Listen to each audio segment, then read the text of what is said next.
pretty much having almost on a consistent basis, and we are always diving into the issue of education and diving into different aspects of the education sector. So today, also, I am joined by some interesting individuals because of their roles and also the some of the things that they do around the education sector. And joining me, I do have Mr. Benedicto Kondoe, who has been very consistent, I think, a consistent part of this particular special program, and he's been helpful in also just trying to highlight some of the things that we've been talking about concerning the education sector. And of course, again, joining me today is Mr. Smile Ntungo, who is also a deputy head teacher at Nguruwe Primary School, and of course Mr. Pirirani Kamaliza, the TUM programs coordinator. So it's going to be a very wonderful conversation, and we're going to be diving into a couple of a couple topics and a couple of pointers that I do have right now. We're going to be talking about some of the issues, talking about the budget promises and unfinished projects in the school sector as well. Looking at also pre-primary school rollouts and things like that. So we're going to be getting into just different aspects of the education sector, and just to find out what you guys also might actually think about those particular issues. You can be able to hit us up and also let us know your thoughts on Facebook page, on our Facebook page. And that's on Timveni Online. Timveni Online, and that's where you can also give us your questions and also let us know your thoughts on everything else that we're talking about today. And if you also want to hit us up directly, please do let us know your thoughts on 09910123345. So without any further ado, let me introduce my guest today. I know I've actually given you just a bit of an overview, but maybe a bit of in-depth introduction. They will have to do that. Mr. Kondoe, good morning. Morning, how are you? Very, very good. Good to have you here.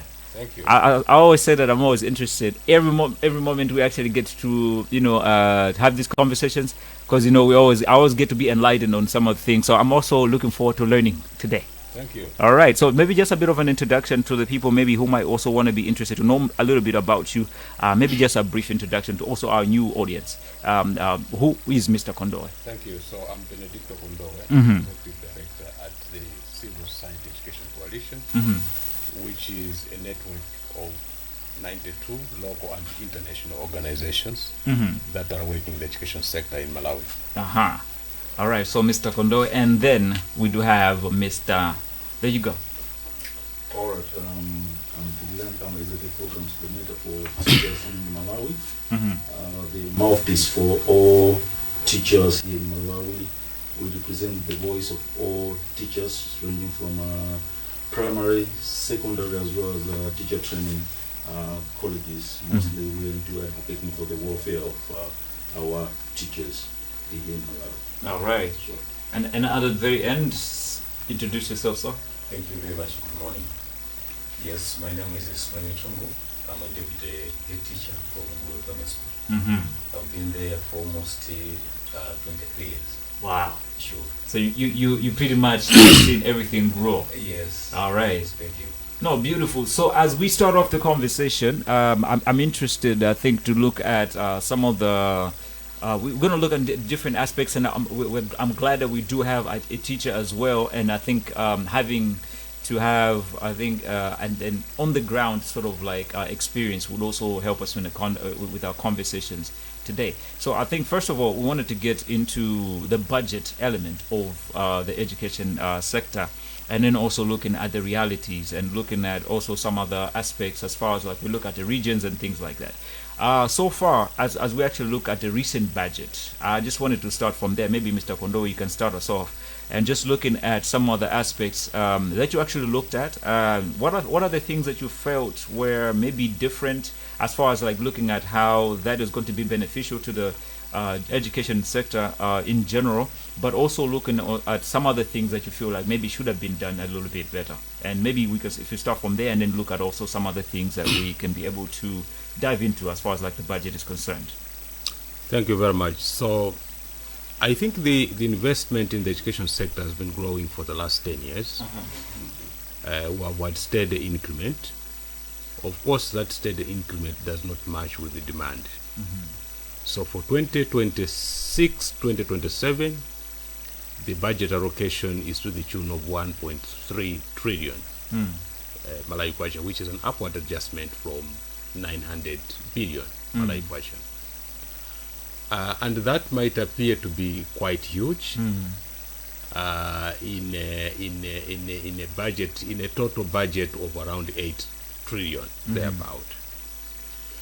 But that said, I think it is important to highlight that there are a number of aspects that are critical for us to have a vibrant education sector, especially if you consider that the Malawi 2063 is premised on human capital development.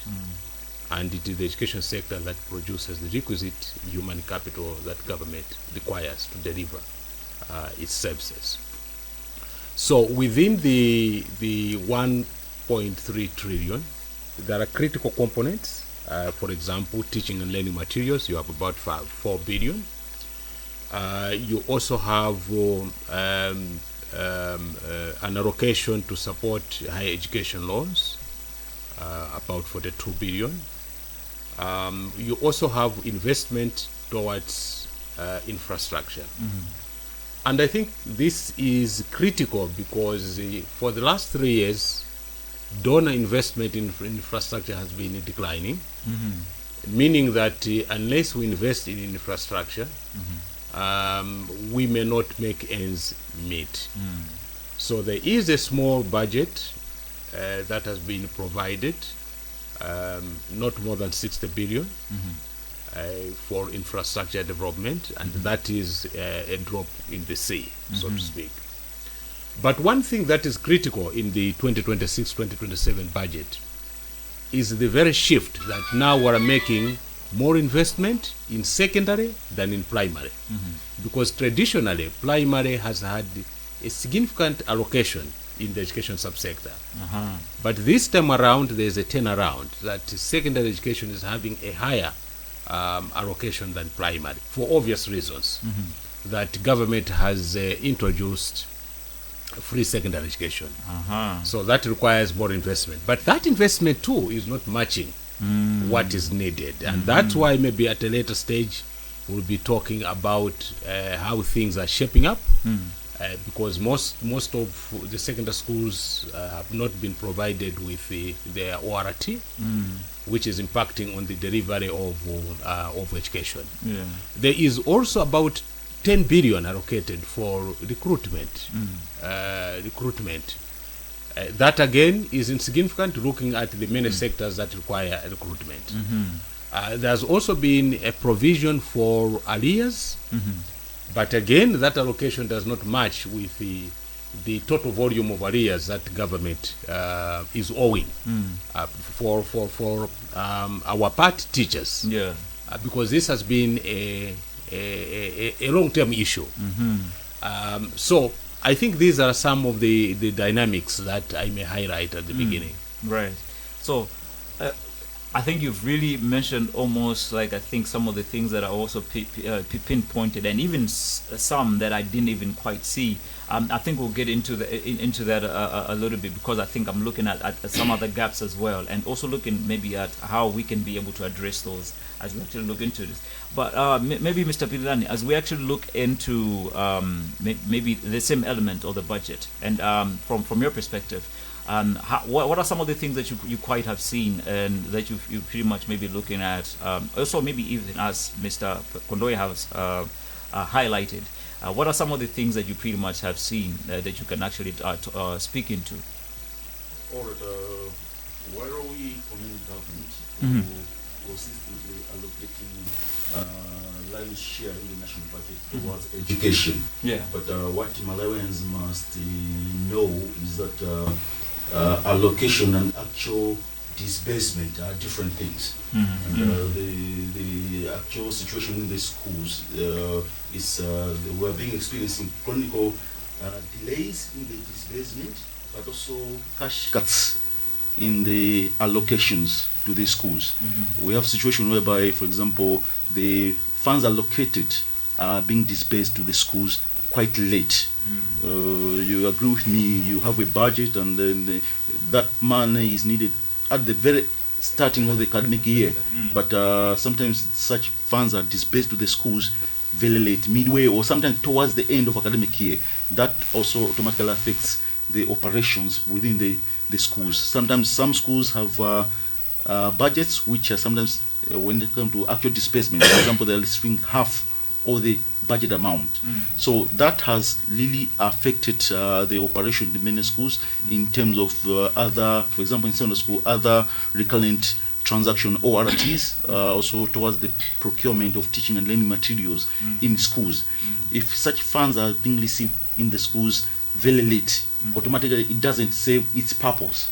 That's why actually as teacher union we have been demanding for timely disbursement of these funds in the schools to ensure that they really meet their purpose. If the funds are being received in the schools quite late, it doesn't necessarily, and it affects the operations in the schools towards the issues of to do with the procurement of teaching and learning materials. So delays in the disbursement of the schools to the schools, but also cash cuts in terms of actual disbursement has affected. So while we something we celebrate, yes, lion's share has been allocated in the national budget towards education. But what is the actual disbursement? What has been disbursed in the schools? You find that we have so many challenges along those lines. Sure. Right. Maybe before I go to Mr. Smile, what has been your assessment as far as like to the lateness or the disbursement? Is it maybe a lack of priority, or maybe it's always maybe an issue of maybe processes that pretty much maybe sort of like keep the whole thing to move a little bit faster and smoothly? I think both ways. The issues of processes, there have been challenges in accessing the funds, but also when it comes to the actual disbursement now, you find that apart from the fact that yes, there's that commitment in terms of allocating, but now prioritizing when it comes to actual disbursement becomes the challenge with the government, ensuring that the schools are receiving these funds on timely, and also making sure that these funds are adequate. All right. So it's both ways. The issue of prioritizing, there's lack of prioritizing in terms of actual allocation, but also the issue to do with the actual operations in terms of making sure that these funds are received in the schools on timely basis. All right. Maybe also looking at this the same thing. Sir, looking at maybe you being someone who's been present, you said 23 years, and now obviously there's been a lot of stuff that you've actually seen in between, and to look at this very same thing of the budget currently, and with the budget that has just been passed, how has been your experience, especially looking at all the other, I think, elements that even other panelists have highlighted? What has been your experience? Let me just say more about SIG money. Okay. Yes, the government has been providing with various schools with SIG money. But the money which the government is providing these schools, they're not enough. Because we have been struggling to teach effectively due to late coming of the SIG money. Okay. So we have requested the government at least to increase the money so that it may cater for the whole year. That's the problem we are facing in the schools. Sure. All right. Oh, right. So, Mr. Kondoa, you started us off on a very I think highlighting on a very highlighting note. I want to know a couple of things. So there's a couple of things that you've actually mentioned. So there seemed to be a very inadequate, if I should say, maybe inadequate, I think, allocation based on just the different aspects of, to say, yes, there's money that is maybe provided in certain aspects of the work, but it's never enough. I think there's a couple spaces that you actually mentioned. So what does that really translate to? Because obviously, if we say that these areas that pretty much are lacking as far as like funding, there obviously has to be a certain level of non-fulfillment into like different aspects of what needs to be achieved in those particular areas.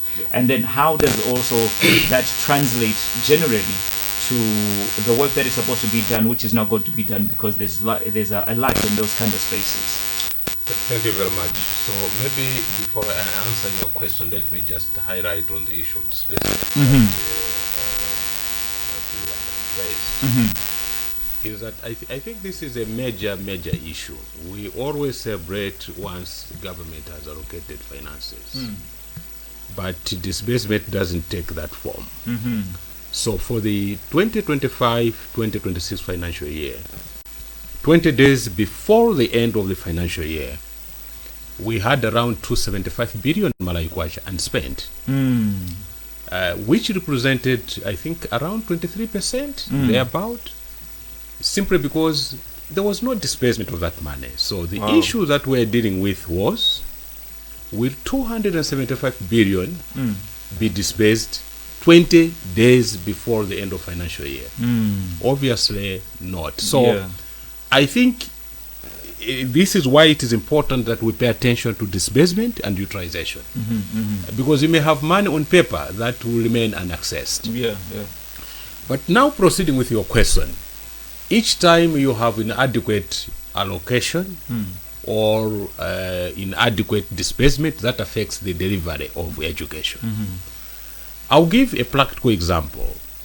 When government was intending to implement free secondary education, we developed what we called an advisory note to government. And that advisory note was given with a number of recommendations informed by evidence. And the two critical issues that we proposed was that before free secondary education could be rolled out, of course we still support the rollout of free secondary education, but we needed to have a clear financing plan, financial plan, and implementation plan. So that financial plan would have assisted us in determining where are the resources and where are we going to generate resources. And dependent on the financial outlook, a decision could have been made whether to roll out free secondary education wholesale or in phases. And I think that was very strategic. Then secondly, we're saying we also need to have a clear implementation plan so that the rollout of free secondary education is not made chaotic.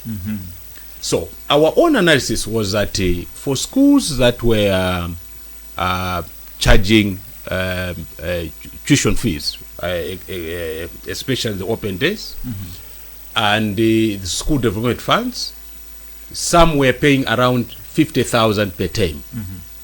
Now, if you look at the allocation that government has made now, it is reducing that allocation to around 33,900 per head. Now, the question that we're asking was, who will be meeting that deficit? Who will be meeting that deficit? That is the first question. The second question is that the government is still not making the 33,900 kwacha. So ultimately what is happening in most of the schools is that schools have resorted into asking students to contribute because they cannot even buy chalk. So students are contributing, parents are contributing, and that ultimately is putting a stress on a child who is incapable of raising 1,000, 5,000, 2,000 that the schools are demanding. So it is a very bad situation in my view in the context of free secondary education, because we thought those who do not have the financial viability will have the comfort of being in class. But which has also turned in a way to also burdened obviously the guardians to still contribute in some way. Precisely. And in the process also frustrate teachers. So learners have come, but the school do not have school chalk. Resources are sort of that's a very. What are your thoughts on that, Mr. Peter? Mr. Peter Anyonda? Just to concur with what Mr. Kondo is saying, that untimely disbursement of funds in the school really affects the operations in most of the schools. This has been an issue as a union, we've been receiving several complaints across all the regions, highlighting that yes, sometimes the budgets are submitted by the schools on timely, but sometimes it becomes disheartening when, for example, the funds are being received midway or sometimes towards the very end of the academic year. Sometimes even such delays, you find that because the delays are being made midway or towards the end, the funds are not being funded to the schools in full. Sometimes half, sometimes even just a quarter of what the schools submitted, simply because the academic year is towards the end. So sometimes we feel like this is just like a strategy by government to justify some of those delays, but otherwise it really affects. You agree with me? Even in a family, when you are telling your family that okay, this month our budget is 800,000, and then as a parent, you as a father or the household, you're giving half, and that is coming towards the month end. It doesn't necessarily serve this purpose. So for sure, it really affects the operations, and for us, I think as a union, it affects both the learners as well as the teachers. We have situations whereby teachers are operating with very limited resources, the absence of teaching and learning materials in the schools, and that for sure affects the provision of quality education in general in Malawi. All right. So from a teacher's perspective, Mr. Smile, I wanted to also dive into something which I know obviously you have encountered, because obviously you have to deal with students and all the pupils and stuff. I wanted to first of all look into the idea of your learning conditions, and also looking at maybe projects perhaps that have been maybe at a standstill for a very long time, looking at maybe things that have been promised but maybe haven't been delivered, but also looking at maybe the duration of that project, and also maybe things that you've encountered along those lines. I'm not quite sure what exactly they might actually be. It might actually be school blocks, it might actually be maybe toilets at the school, but anything that has to do with maybe infrastructural delivery, but probably maybe never delivered. What has been your experience around that area? Okay, let me give my example to where I'm coming from. Anglo Primary School. Yes, we are having some projects which are unfinished. It's almost about maybe 7 to 8 years unfinished. So what I've seen so far, the main problem is corruption. The main problem is corruption. When the government is out and then the new government is in, so the project stays for so long. That was the major problem. And most of the time, we have been asking the payer to at least to ask the DEM to assist us in the project, but they do just say no. We are looking at it. We have been waiting for so long up to now. As you can come to my school, I cannot feel okay, just because the way the school they are looking at is not good at all. Yes, but the main news is corruption. Corruption. All right. Yes. No. Okay. So, Mr. Kondowe, what are your thoughts on this? Looking at some of the things that pretty much have been, yes, on paper it actually looks that way. To say maybe there was supposed to be stuff that is supposed to be done, but then unfinished projects that haven't been done maybe for years. What are your thoughts on that? Looking into obviously, I think even some we have like allocations for projects, but even some that would never happened. What are your thoughts on that? A very big challenge. I think we're good at initiating projects and not completing, and I think that goes back to the investment that we're making in infrastructure. Yeah. So for 2026-2027, you note that the development budget has reduced drastically by around 56%. Because in 2025-2026 we had around 104 billion. 2026-2027 we have about 56 billion as investment from government. But for the donors, as I said, the development budget has reduced from 900 billion to 44 billion. So the issues that is raising are likely to happen, where projects would start but not complete. And I think this has been an ongoing instance. But that said, I think that is coupled with corruption. So we did a tracking as Csec, where we established that a number of girls' hostels were uncompleted, despite that all resources allocated had been expended.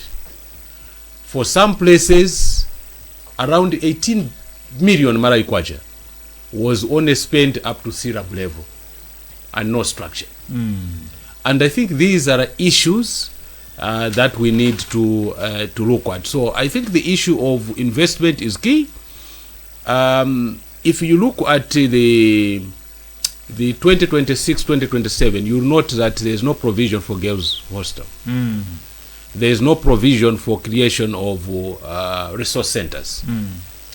There is no provision for rehabilitation of disaster-affected schools.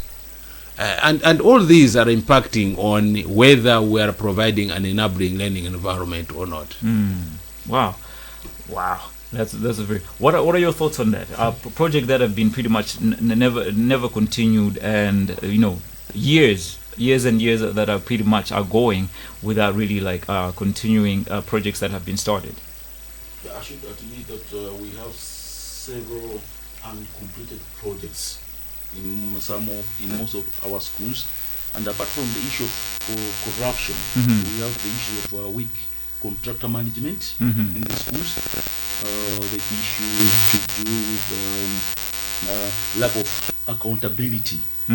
Cases whereby, for example, such development projects are awarded to politically connected contractors who sometimes abandon some of those projects once initial payments are made. We have some of these cases in Malawi, and you find that there's total lack of accountability. That's why, as a union, we always advocate for making sure that we should be able to, as a nation, we should be able to name, shame, and blacklist those contractors. Apart from that, also asking the ministry of the government to ensure that we promote or empower local structures.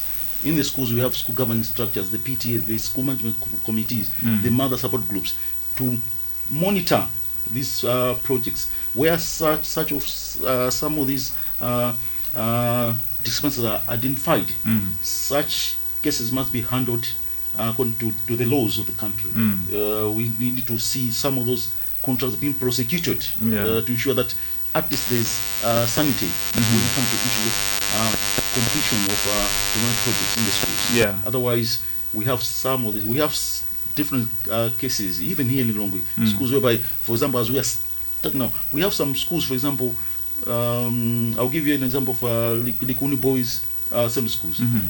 After I think it was 2 or 3 years ago, 3 classrooms were blown off the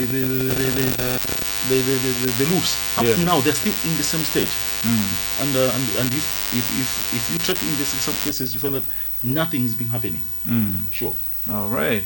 So, Mr. Kondowe, what do you think are what is our accountability plan as far as looking at things like these? Because I think these are some of the things that are quite concerning. And looking at even just the example that has been given just recently, these are things that obviously maybe there's money which was provided for, but maybe things never really happen on the ground. How is our accountability looking like also in dealing with things like these?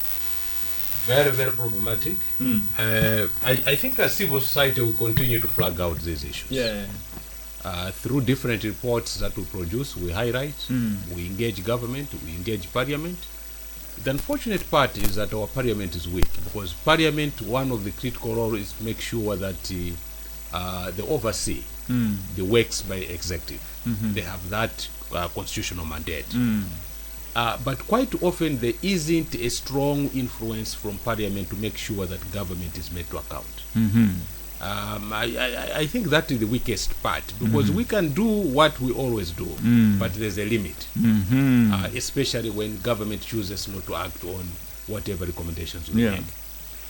You also note that even the Auditor General has complained. All the reports by the Auditor General are root to the fact that resources are mismanaged in one way or the other.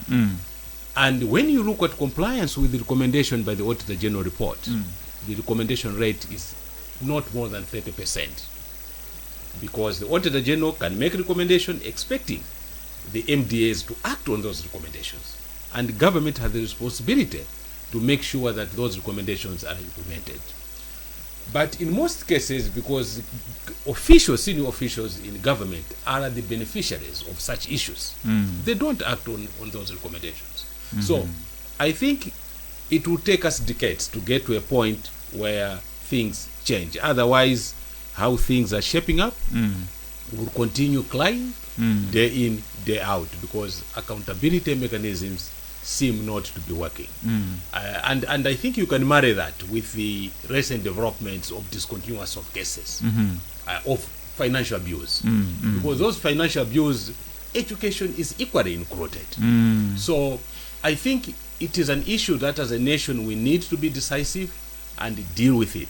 If we compromise on accountability, we are also accepting that goods and services cannot be provided to Malawians. Right. That's very highlighting, but at the same time I feel like this is something that we need to really look into as a country. But if you're just joining us, welcome. This is our special program that we do have today.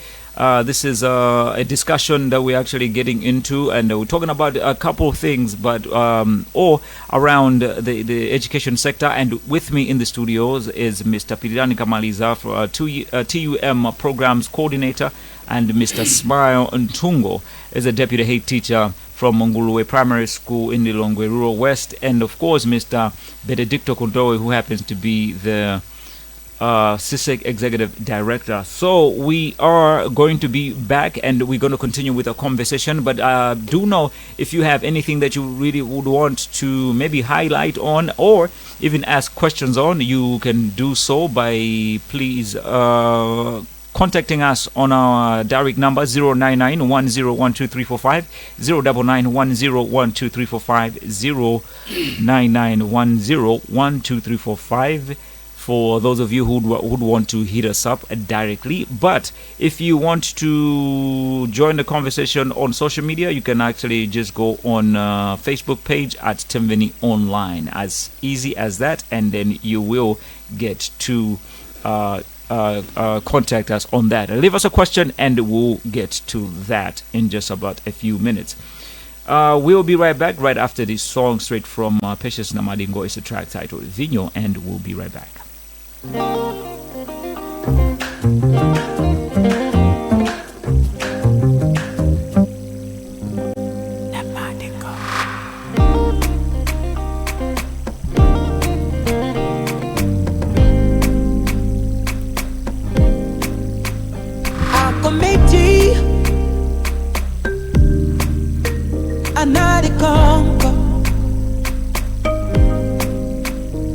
Decoration Disaluza ozama takisi konko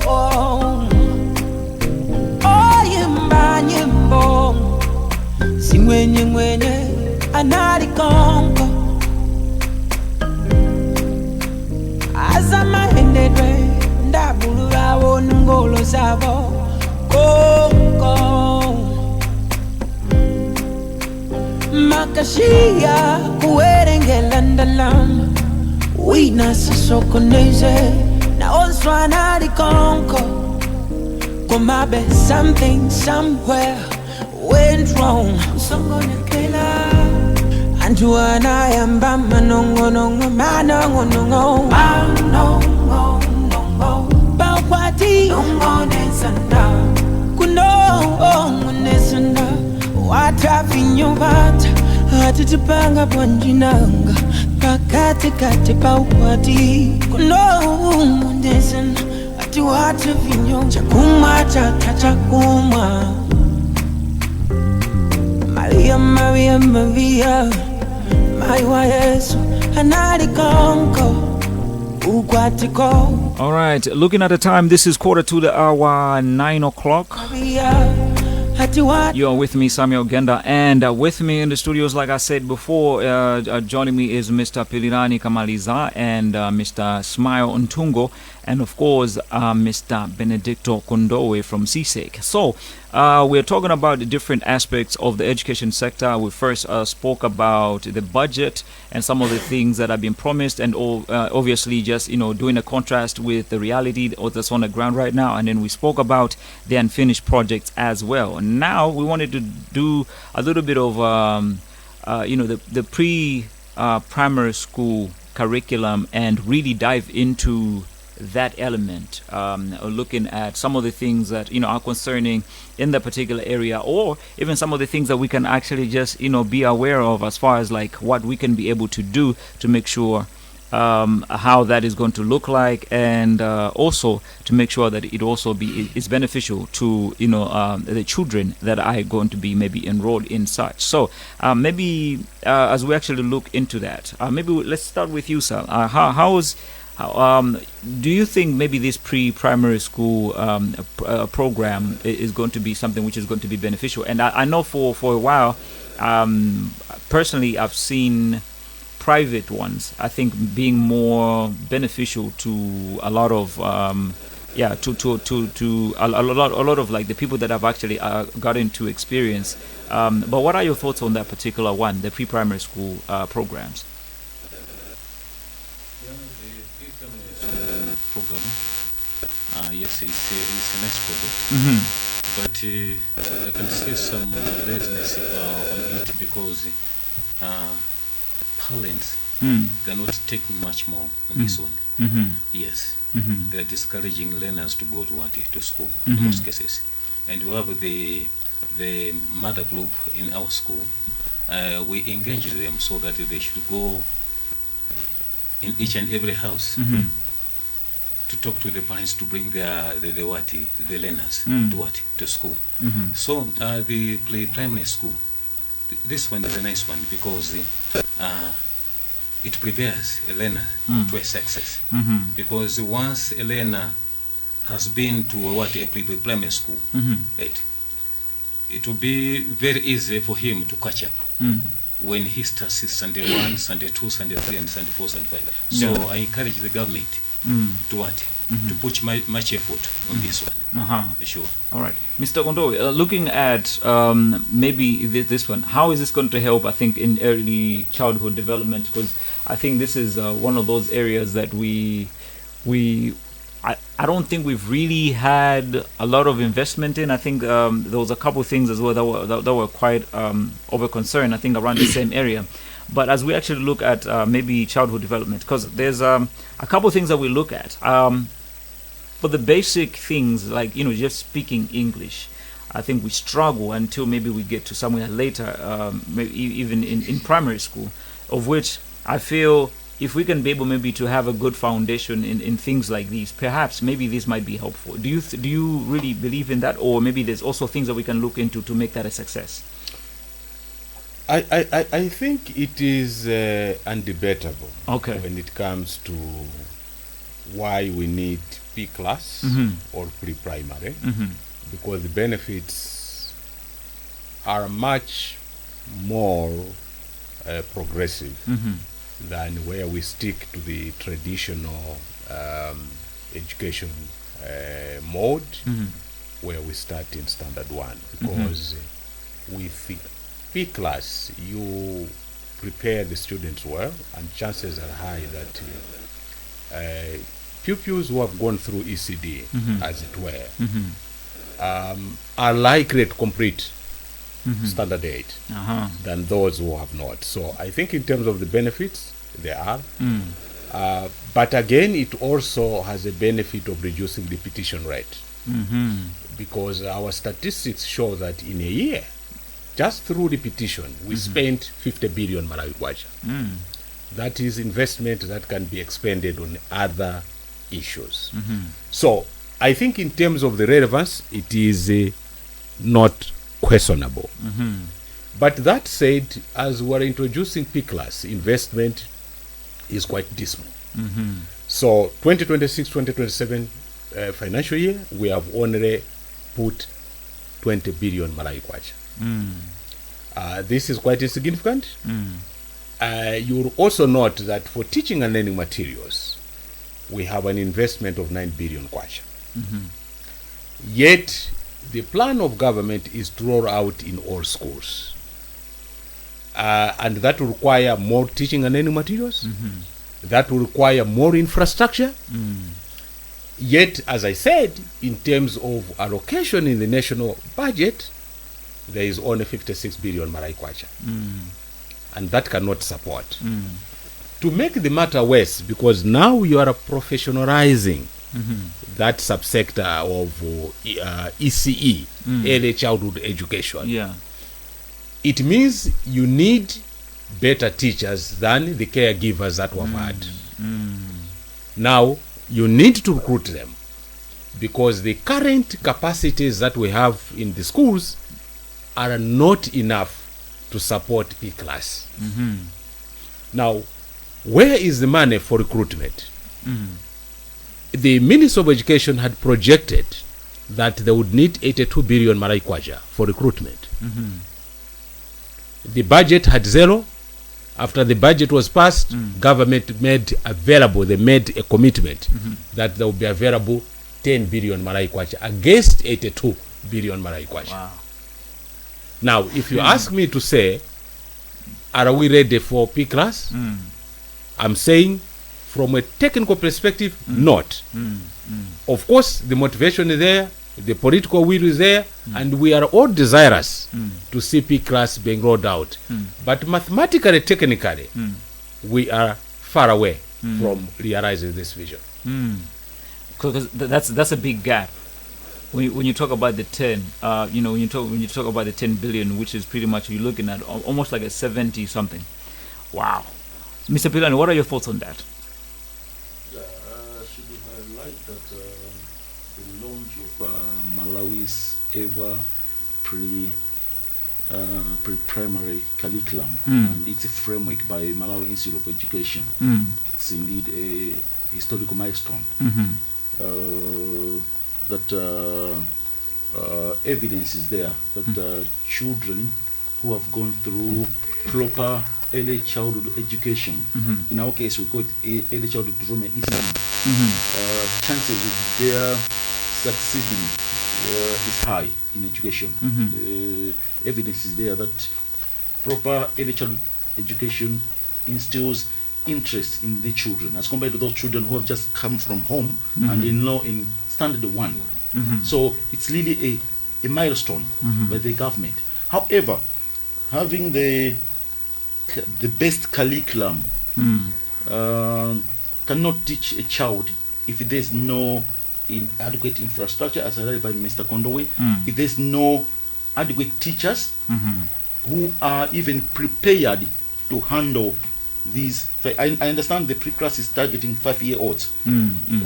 Our teachers in primary school are prepared to handle those children starting from a legit age of 6 years from standard 1.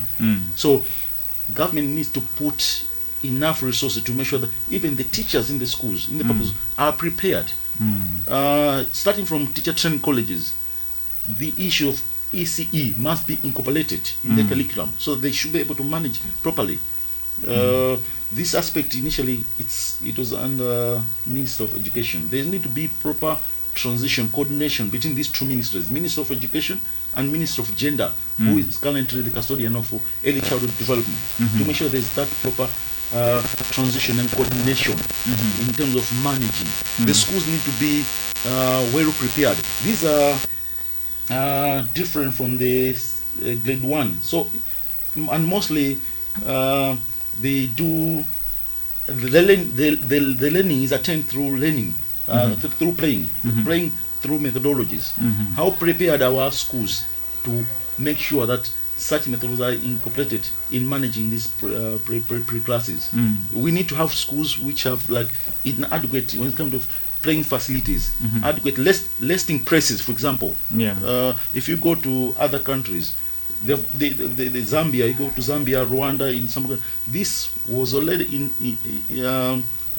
introduced, and so as the ministry, as government is trying to roll out the pre-classes, they must make sure that we have adequate enough teachers who are also prepared to manage these children or these 5-year-olds, because as we stand now, our teachers are not prepared to manage these type of schooling. Because initially, if you go to our TTC, they are prepared to manage starting from 6 years and above.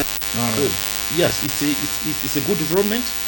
I believe it will reduce, as I read by Mr. Kondowe, it will reduce the teaching rate. It also instill interest in education. The evidence is there that most children who pass through ECD, chances of succeeding in primary is very high as compared to some of those children who are just migrating from home to standard 1. So it's a good move, but government needs to invest more to make sure that it is rolled out smoothly. All right. No, this is a very great conversation, but we're actually running out of time. So anyway, before we go, maybe perhaps starting from maybe you, sir, maybe you might have anything that you want to say as we actually end the conversation. Anything pretty much concerning everything we've been talking about. Okay, I'm just asking the government if they can start the feeding program. That one will attract a lot of learners to campus. Okay. And they respond positively. Sure. All right. Yeah. Yes, sir. Very important. We need to strengthen social accountability in our education sector. Apart from the fact that a lot allowance shares being allocated, but as highlighted during this conversation, there's the issues of corruption, issues of lack of transparency, even the little resources which sometimes are allocated to the schools. We have had cases whereby even the schools themselves, the school administration, is abusing some of these school improvement plans. So government need to strengthen to make sure that these limited resources being allocated to the schools are put into proper use. Issues to make sure that school infrastructure projects are completed timely. It's an issue which the government also needs to straighten some of those gaps to make sure that a child in Malawi is benefiting.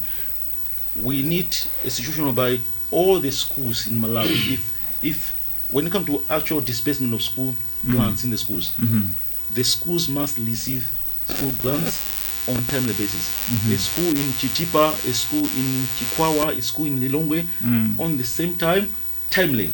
Other than the current institution, where some schools are able to receive some of the grants on timely basis, while another child in Chitipa, his or her school is receiving funds very late, and eventually these children are sitting for the same exams. So you can see how it also some affects even the academic performance of the children. Sure. Beautiful. Mr. Kondowe, maybe your last words. For me, in all this, let us not forget teachers. Teachers are a critical ingredient for any vibrant education system you may have. And we have seen slowly government neglecting teachers. It is not a good development. A practical example is that there is no provision for teacher houses in the budget. Yet, government has committed to build 10,000 houses for security officers. My message is simple. Don't forget The teachers. Yeah. Well, what a way to end the discussion. I love it.